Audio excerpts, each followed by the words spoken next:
Welcome back to our channel, where we bring you the latest tips and tricks for enhancing your WhatsApp experience. In today's video, we'll show you how to easily view WhatsApp group images on your PC. So, let's dive right in. Step 1.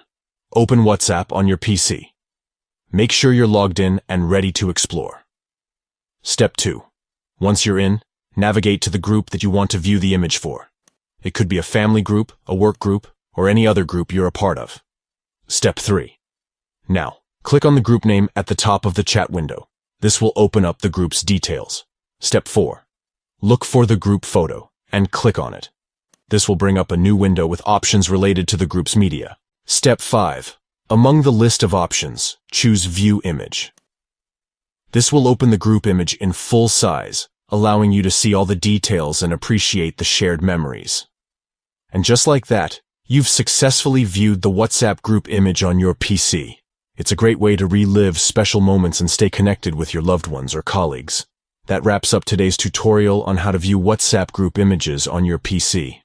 We hope you found this guide helpful. If you did, don't forget to give this video a thumbs up and subscribe to our channel for more useful WhatsApp tips. If you have any questions or suggestions, please leave them in the comments below. Thanks for watching. And until next time, stay connected and keep exploring WhatsApp's amazing features.